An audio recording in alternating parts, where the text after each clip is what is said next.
Today, we have a short but sweet Anthem update, and that's because we don't have a ton of new information, but the information we do have is absolutely massive. We're going to be talking about a brand new Javelin suit revealed and also Anthem's involvement in E3. And so, let's get started. What is up, guys? Rick Kakas here, and today we have some awesome Anthem stuff to talk about. So let's get started right off the bat with a brand new Javelin being revealed. Now, in Anthem, your Javelin is your suit of armor, and it seems to be the class you select, capable of using certain equipment and abilities. Right now, we know of 3 so far. Well, until today, we knew of 3 so far. Firstly, we have the Ranger Javelin. This guy was the one shown off in the first E3 gameplay trailer. He's running around and he has access to the missile salvo ability. That's kind of his big thing, it seems.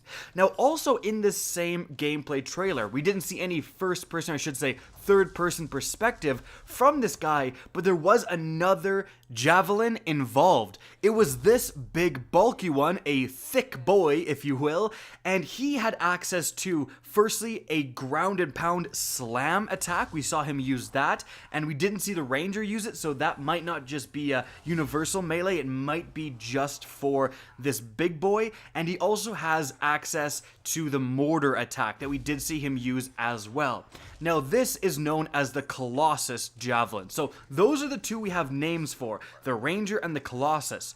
Also, during this gameplay trailer, we saw a 3rd Javelin make an appearance. This magical Javelin kind of appear out of nowhere. It's floating around in the background gameplay. We don't know too much. We pretty much don't know anything about this 3rd Javelin type, other than it is another unique Javelin type that you can play as. This seems to be kind of akin to the Warlock in Destiny, a magical type Javelin that has access to some pretty crazy abilities potentially. And again, that up to this point was it. Even in promotional images showcasing 4 players like this one, we actually just have 2 Rangers. We don't have 4 distinct Javelins. Well, today, everything changed with the release of this official promotional image. So, first off, we can very easily identify the 3 Javelins we know of. At the bottom, we have the Magical Javelin, then right above him, we have Thick Boy, the Colossus, then at the very top, we have the Ranger.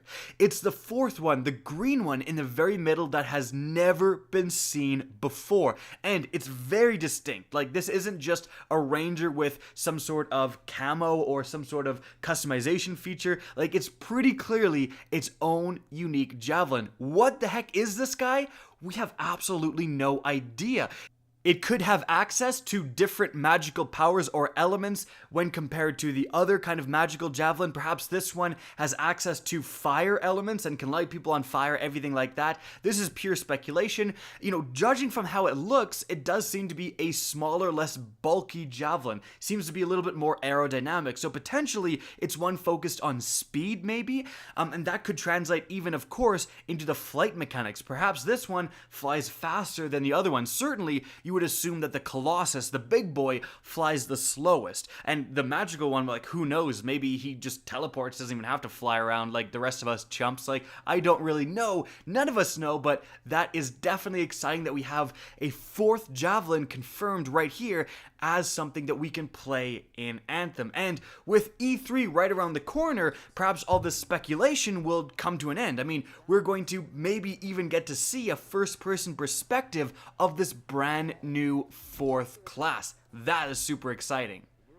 Now, of course, the main thing going on in this art is the reveal of the 4 different Javelin types we have so far. I mean, considering we just got a new 4th one, maybe we'll get a 5th one or even a 6th one before Anthem launches. Like, who really knows? But this definitely seems to represent 4 different distinct Javelins as a promotional image for Anthem. So keep that in mind. But also going on is the background landscapes. Like right in the middle, we seem to have molten lava. Right outside of that, we have sort of a desert biome. Then we have somewhat of a jungle, maybe some sort of coast biome. And then in the furthest back one, the largest one, we seem to have what is the original start area for Anthem. We have some sort of outpost, like a man-made outpost in the background right here that we're zooming in on. Could this be the main area that you launch from, Fort Tarsus? Well, possibly. You know, we don't really have any sort of zoomed out perspective of Fort Tarsus just yet. So it could very well be this is the massive beginning area of Anthem. And it's also showing, hey, if you explore, if you go to these different areas, you have all these different biomes and these different environments to go to and explore. But that's actually really neat, because if this is Fort Tarsus, we are getting a definite different perspective of it. And if it is, it shows how potentially massive the map for Anthem is. Like, look at how small that starting base is. Look at how much area. And this is potentially all explorable. How much area is surrounding it. Like, it is just so much playable space if that really is the case. It could also be showing a random outpost. Like, Fort Tarsus could be a lot bigger, and this could be showcasing a man-made outpost that we can go and we can find. It does make sense that Fort Tarsus isn't literally the only place that we find NPCs in, and our boy Brennan Holmes, technical game design director for Anthem, he did comment that they were looking into the possibility of adding secondary outposts out there in the wild that you could discover and potentially find quest givers and so on. So this could be what we're seeing. We don't really know too much right now. Now, with all of that being said, we do have a lot of unanswered questions, but E3 is just around the corner, and we know for a fact that Anthem will have a presence at E3. How much of a presence? Well, according to this IGN post, Anthem will actually be playable. Now, what degree of playable are they talking about? Because it could be playable at the show floor, like people can come on and play a demo of Anthem.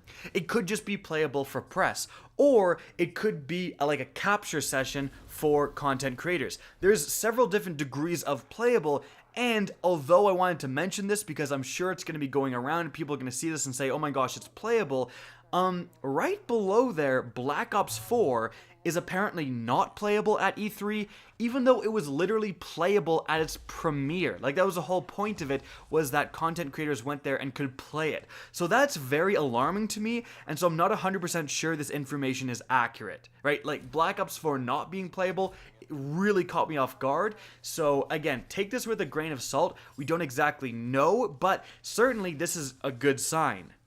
However, speaking of E3, I should mention that EA is bringing ya boy to EA Play. EA Play being EA's own personal kind of show just before E3, where they reveal all of their stuff. So I can't say more than that, but speculate as you will.